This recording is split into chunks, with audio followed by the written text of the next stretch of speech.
प्यारे विद्यार्थियों, आपका इस ऑनलाइन शिक्षा में आपका हार्दिक स्वागत है।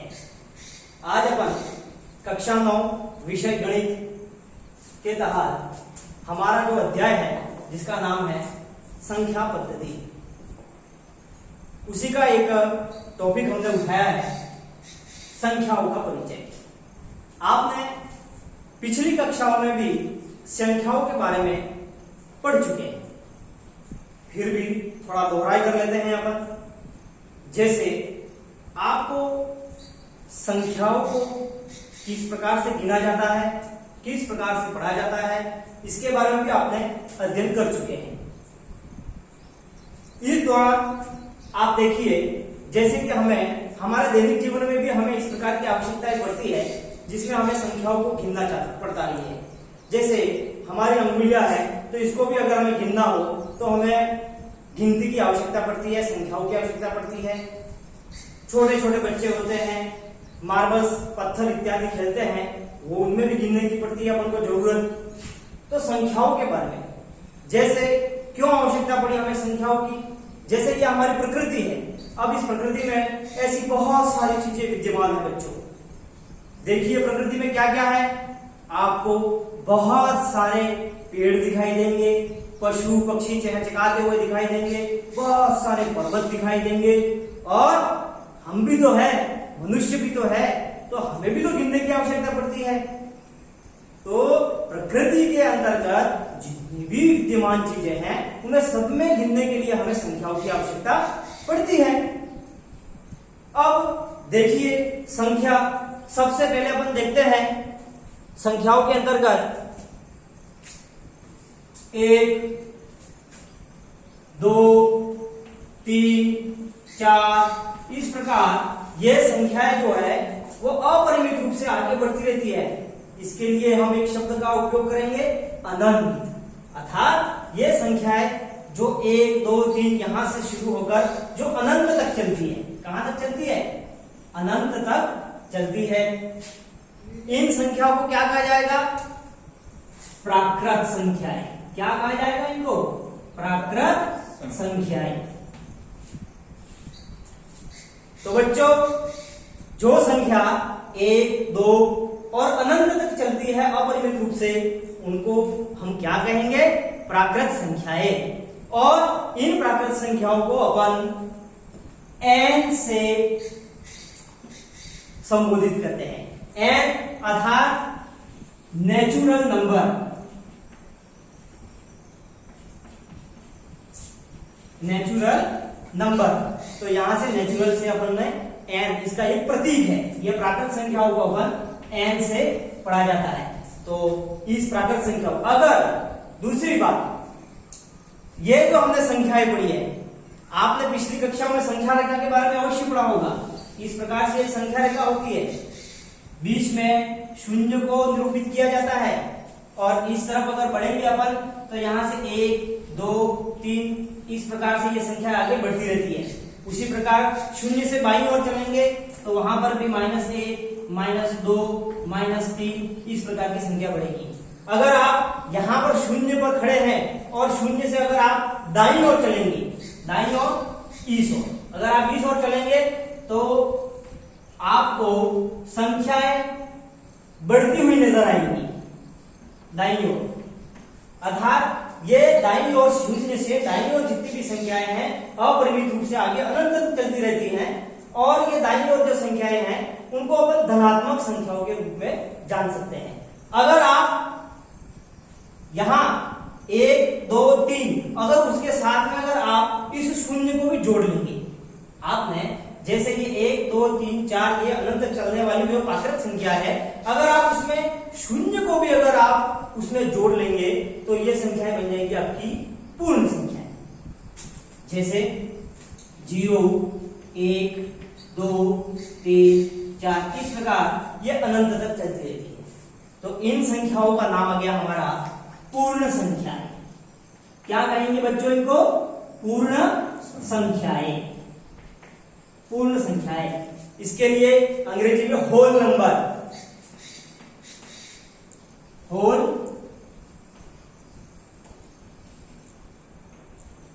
होल नंबर कहा जाता है। तो इसका प्रतीक के रूप में अपन कहां लेंगे? पूर्ण संख्याओं के लिए W, अंग्रेजी का जो कैपिटल अल्फाबेटिक लेटर है W, ये इसका प्रतीक बन जाएगा पूर्ण संख्याओं का। तो अभी तक हमने दो संख्याओं के बारे में पढ़ा बच्चों। पहला हमने प्राकृत संख्याओं के बारे में, जो हमें 1 से शुरू होती है और अनंत तक चलती रहती है। उसी प्रकार हमने एक दूसरी संख्या के बारे में पढ़ा, पूर्ण संख्या के बारे में पढ़ा हमने। जो पूर्ण संख्या है, जब इन्हीं प्राकृत संख्याओं में जब आप जीरो को, शून्य को जब इसमें आप जोड़ लेंगे तो वो पूर्ण संख्या बन जाएगी। अब आप देखिए संख्या रेखा को एक बार पुनः, जब आप इस शून्य से और बाईं तरफ आप चलेंगे, ये देखिए यहां पर आप ध्यान से, ये तो हमने संख्या रेखा बनाई है, यहां शून्य से जब आप और बाईं ओर चलेंगे, शून्य से बाईं ओर, बाईं ओर, तब हमें यहां पर ऋणात्मक संख्याएं प्राप्त होती है, यथा -1, -2, -3। इस प्रकार यह भी संख्याएं अपरिमित रूप से अनंत तक चलती रहती है। प्राकृत संख्याओं के बारे में हमने पढ़ा 1, 2, 3, 4। उसके बाद जब इसमें हमने शून्य को जोड़ा तो ये पूर्ण बन गए। जब हम इसमें ये ऋणात्मक संख्याएं भी जोड़ देंगे तब ये हमारी संख्या बन जाती है पूर्णांक। क्या बन जाती है? पूर्णांक। पूर्णांक संख्याएं, पूर्णांक संख्याएं, ये हमारी तीसरी संख्या है पूर्णांक संख्या। अर्थात पूर्णांक संख्याओं में 0 से दाईं ओर वाली धनात्मक संख्याएं भी आ गई और 0 से बाईं ओर वाली ऋणात्मक संख्या भी आ गई। तो इस प्रकार हमारी एक तीसरी संख्या आ गई पूर्णांक संख्या। पूर्णांक संख्या दो प्रकार की होती है, एक होती है धनात्मक पूर्णांक और दूसरी होती है हमारी ऋणात्मक पूर्णांक। इस प्रकार पूर्णांक संख्या दो प्रकार के हो गई, एक हो गई धनात्मक पूर्णांक और एक होगी ऋणात्मक पूर्णांक। आप यहाँ पर एक बार संख्या रेखा को देखिए, ये 0 जो है, इस शून्य से आप दाईं ओर बढ़ेंगे तब आपको धनात्मक पूर्णांक प्राप्त होंगे और शून्य से जब बाईं ओर आप बढ़ेंगे आगे तब आपको -1, -2, -3 इस प्रकार से आपको ऋणात्मक पूर्णांक संख्या प्राप्त होगी।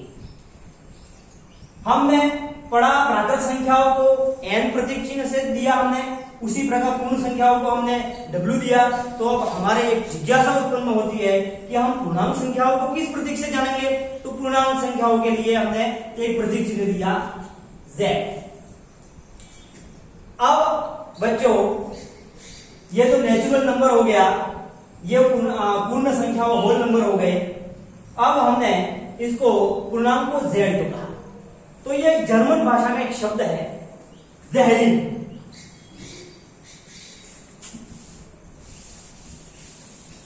आप देखिए यहां पे ज़ेहलिन, ZAHLEN, इसको यहां पे मैं लिख देता हूं हिंदी में ज़ेहलिन। इसका ज़ेहलिन, इसका अर्थ होता है गिनना, इसका अर्थ होता है गिनना। और इसी का एक रूप है ज़हल, ZAHL।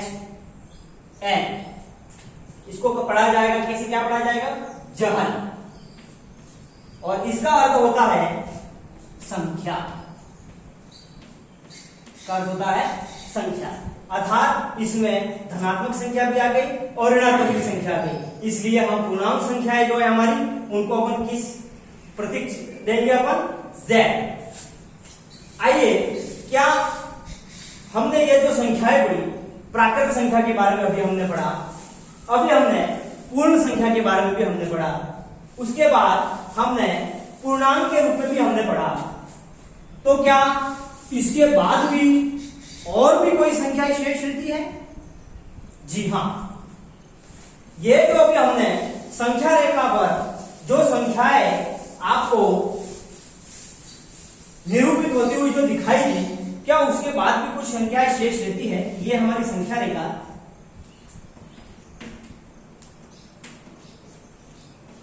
-1, -2, -3 ये इस प्रकार अनंत तक चलती रहती है, यहां पर भी अनंत तक चलती रहती है। तो आप देखिए ये 0 है, 1 है, क्या इसके बीच में भी कोई संख्याएं हैं? 1 या 2 के बीच में कोई संख्या है, या -1 -2 के बीच में भी कोई संख्या है?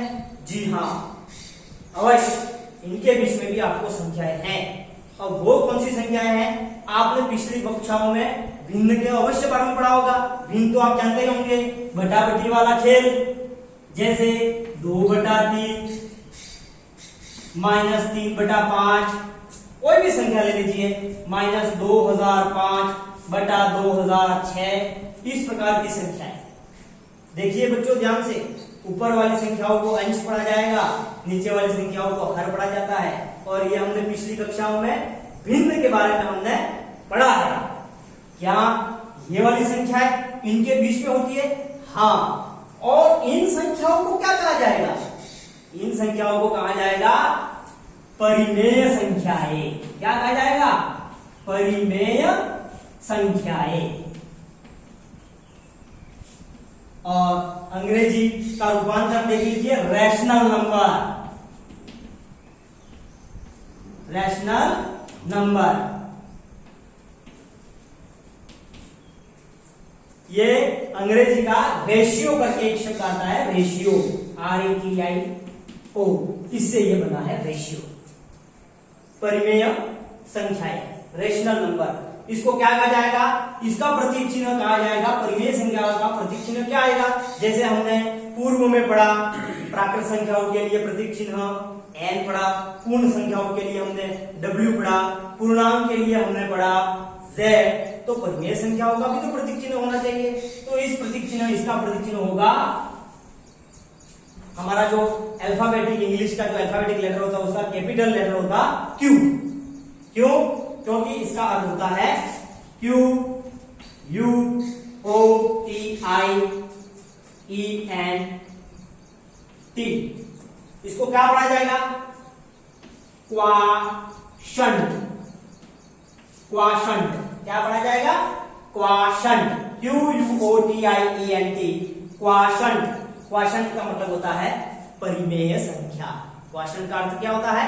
परिमेय संख्या। इसलिए इसका प्रतीक चिन्ह क्या होगा हमारा? Q। अब देखिए, अभी तक हमने संख्याओं के परिचय के अंतर्गत हमने सर्वप्रथम पढ़ा हमने प्राकृत संख्या, उसके बाद दूसरी हमने पढ़ी पूर्ण संख्या, उसके बाद हमने पढ़ा पूर्णांक, जो दो प्रकार का हुआ, एक हुआ धनात्मक, एक हुआ ऋणात्मक। और चौथी संख्या अभी हमने पढ़ी परिमेय संख्या।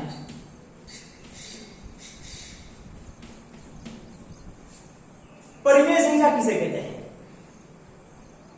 परिमेय संख्या ऐसी संख्या जिसे हम P/Q के रूप में लिख सकते हैं। परिमेय संख्या किसे कहेंगे? ऐसी संख्या जिसे अपन P/Q के रूप में लिखा जा सकता है, जहां पर P और Q ये दोनों, P अर्थात ऊपर वाला अंश और Q का हर, ये दोनों हमारे क्या होना चाहिए? पूर्णांक। क्या होना चाहिए?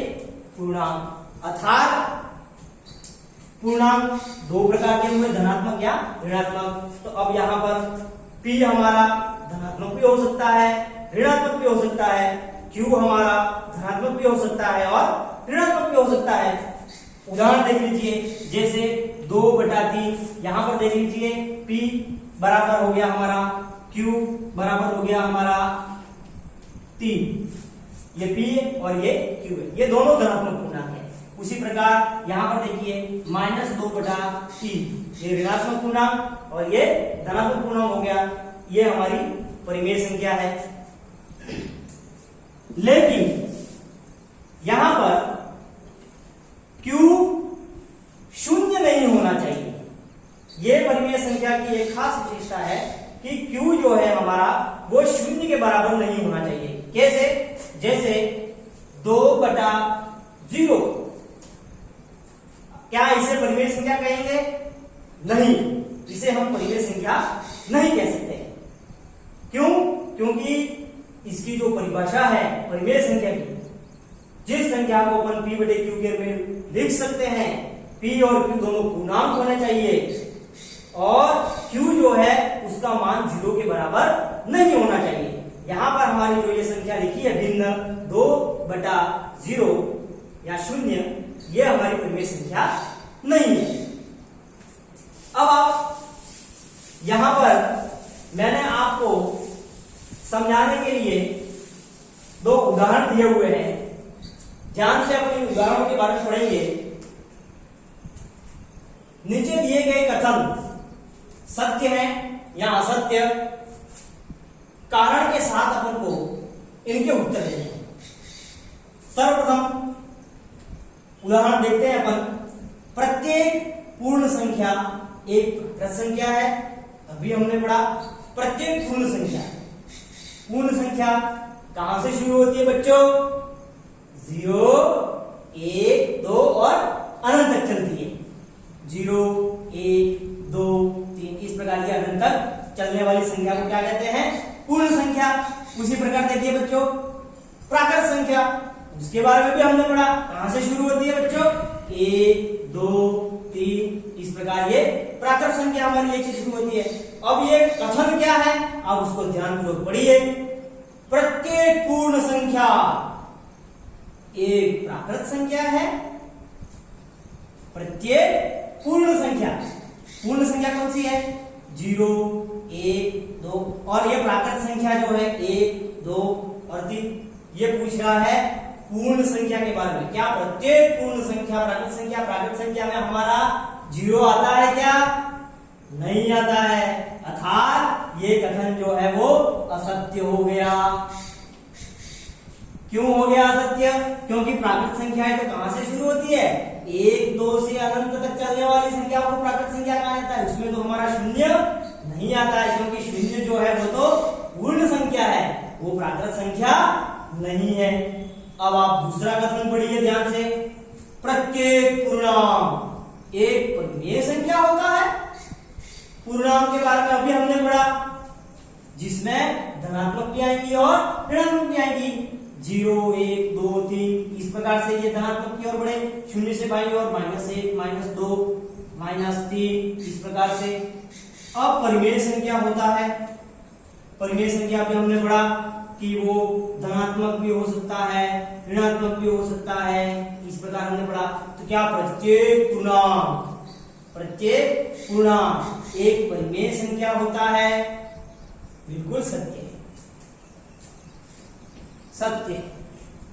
प्रत्येक पूर्णांक एक परिमेय संख्या होता है। अब तीसरा कथन देखिए। प्रत्येक परिमेय संख्या एक पूर्णांक होती है। प्रत्येक परिमेय संख्या, जैसे ये -2/3 लिखा हमने, 2/3 लिखा, ये परिमेय संख्याएं क्या पूर्णांक होती है? पूर्णांक संख्याएं तो क्या होती है? 0 से 1, 2 इस प्रकार दाईं ओर चलेंगे तो धनात्मक, इस ओर चलेंगे तो माइनस में ऋणात्मक चलेगी, -2, -3 इस प्रकार। अब देखिए यहाँ पर ये तो बटाबटी वाला खेल हो गया भैया।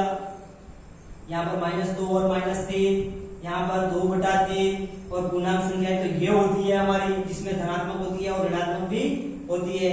तो ये कथन हमारा असत्य हो गया।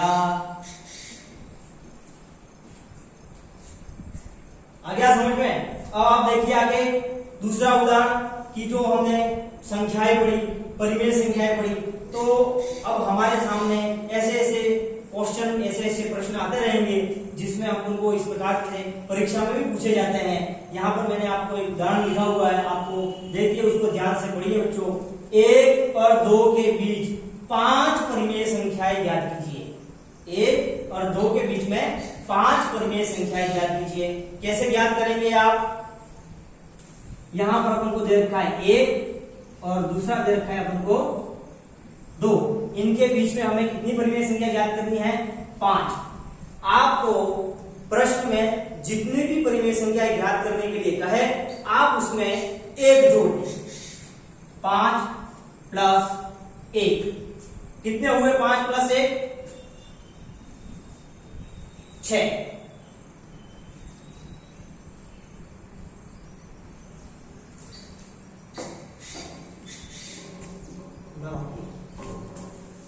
प्लस 1 बराबर 6।